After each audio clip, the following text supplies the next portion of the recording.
Bonsoir, chers amis francophones ici au Cambodge, Monsieur le vice-premier ministre, Messieurs les ministres et les vice-ministres, Mesdames et Messieurs les ambassadeurs, Excellences, chers amis francophones. C'est tout juste il y a un an que j'ai pris la parole devant un parquet de francophonie ici à Phnom Penh. On était là dans un jardin. Maintenant, on a la vue d'ensemble. Je crois que c'est très symbolique. Ce jardin était très, très réjouissant. Mais là, peut-être c'est un endroit idéal, approprié de faire un premier bilan de mes 7 États membres que j'ai pu visiter au cours de l'année passée. Donc, vous savez que je suis responsable pour toute la région, tous les États membres, gouvernements et les États associés et observateurs pour l'Asie-Pacifique avec notre bureau, notre représentation qui est basée à Hanoï.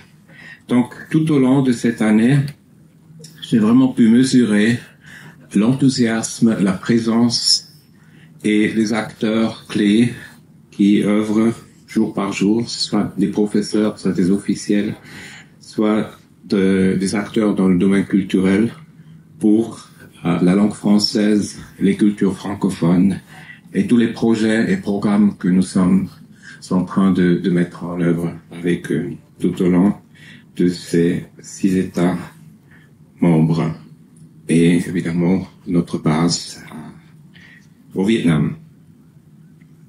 Mais j'ai aussi constaté qu'il y a des défis à relever, vous le savez. Donc, il y a d'autres langues qui sont populaires, il y a d'autres acteurs. Mais avec le réseau que j'ai pu tisser avec vous ici, surtout au Cambodge, très actif dans plusieurs domaines. On l'avait vu l'année passée avec le Conseil de la francophonie, qui cette fois a dû être reporté pour quelques jours ou quelques semaines. Cette francophonie très active. Et je m'en réjouis, et c'est pour ça aussi c'est le pays de loin le plus visité par moi-même et mes collègues, évidemment après le Vietnam, parce que c'est là où on est basé. Donc, j'ai eu le plaisir d'avoir plusieurs déplacements ici au Cambodge.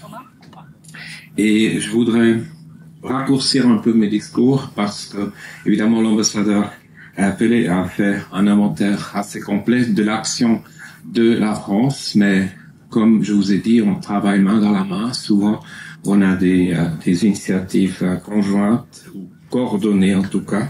Je voudrais donc mettre quelques accents qui sont propres à l'OIF.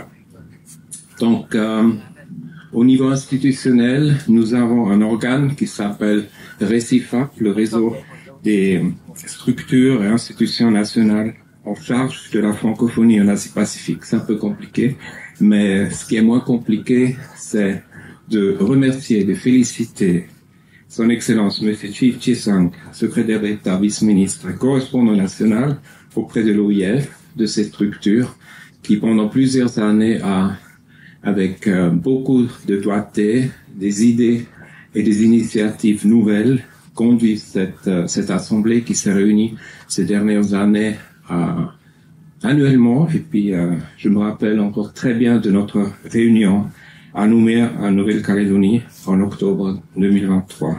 Donc, je voudrais bien vraiment officiellement le remercier et je crois que tous ceux qui le connaissent vont se joindre à moi pour un applaudissement bien mérité.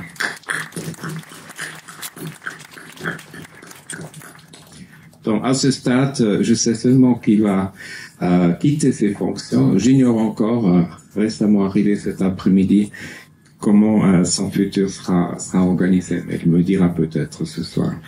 Donc, quels étaient les points forts ces dernières années vu de Paris, vu de Hanoï, en ce qui concerne la région et plus particulièrement le Cambodge? Vous vous souvenez certainement, certains d'entre vous, de la première mission économique et commerciale de la francophonie, la MECA, qui a aussi fait escale ici à Phnom Penh.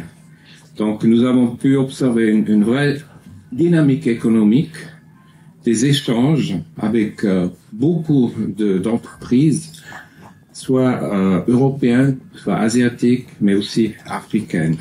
Donc en effet, c'est un modèle qui a fait ses preuves.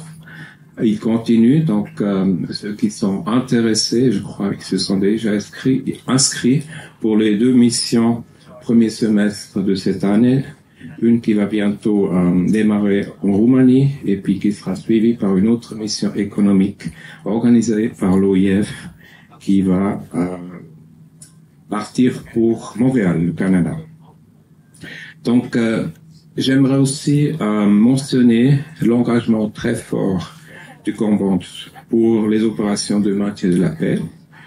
Vous posez peut-être la question, mais l'OIF, qu'est-ce qu'elle a à faire là-dedans?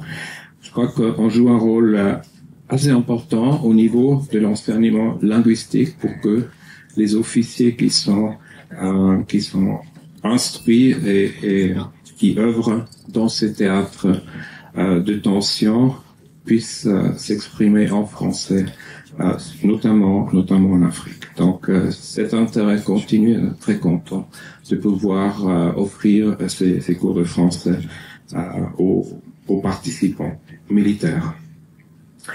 Un autre sujet, une mission électorale de la francophonie qui a eu lieu, la seule dans cette année, qui a été conduite par son Excellence Monsieur Désiré Nagoïta. Donc, je faisais partie de cette mission.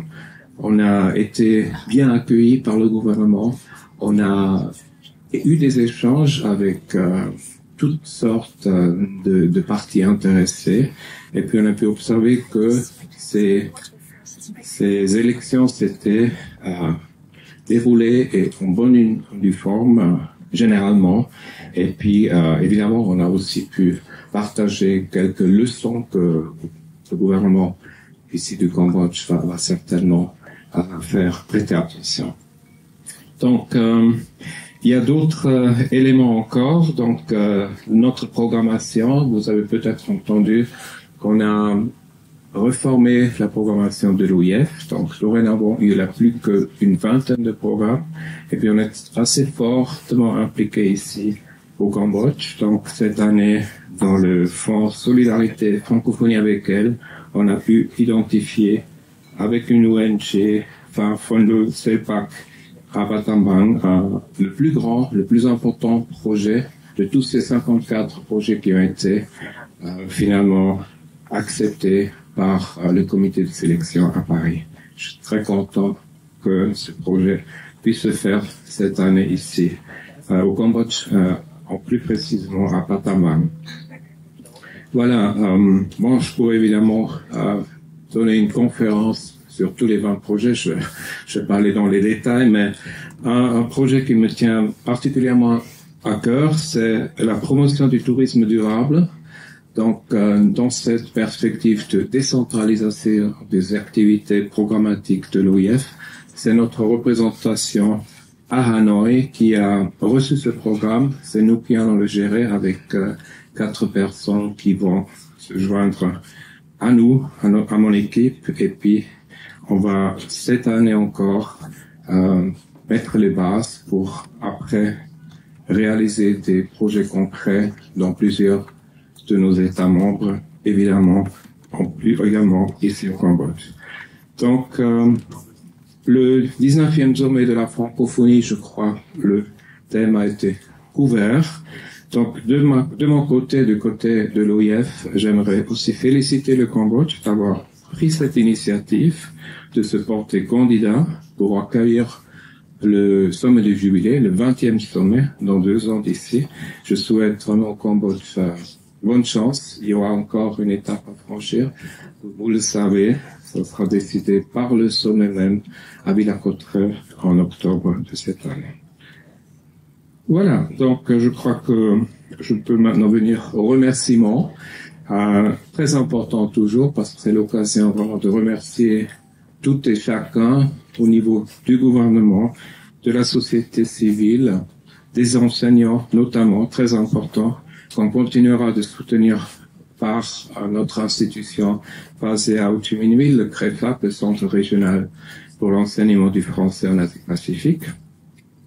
Et puis, on continuera aussi à promouvoir la francophonie par différents soutiens pour des manifestations. On organise, bon, là vous devriez vous dépêcher, mais pourquoi pas une fois faire une course ici, course francophone au Cambodge. On organisera cet événement à Hanoï ce dimanche avec 1700 coureurs. Donc, mes amis cambodgiennes, donc, ils ont beaucoup d'initiatives, beaucoup d'enthousiasme, mais on peut pas toujours tout décliner dans tous les pays. On en a 7. Mais disons, je crois qu'ici, on fait beaucoup de choses grâce à votre enthousiasme, votre soutien. Et puis, voilà, pourquoi pas une fois un événement sportif dans votre pays. Donc, avec ces mots, je voudrais conclure, pas sans mentionner que notre bureau enseignement, maintenant la représentation de l'OIF pour l'Asie-Pacifique à Hanoï, cette année fête ses 30 ans. C'était le tour de l'AIF, le représentant, le professeur Serre, mais aussi parmi nous maintenant. Donc cette année, c'est à nous. On fera une petite cérémonie à Hanoï, mais disons, c'est quand même pour nous le moment de fêter. Et vous vous souvenez, il y a 30 ans, il y a quand même eu beaucoup d'investissements, beaucoup de liens qui ont été créés, recréés, non seulement au Vietnam, mais dans toute la région, impulsés par la France, c'est vrai, mais soutenus, et ça continuera comme ça par les autres membres actifs dans la région. Donc, je termine avec cette intervention encore une fois pour remercier à toutes et à tous pour tout ce que vous faites pour la francophonie. Vive la francophonie! Merci beaucoup et bonne soirée.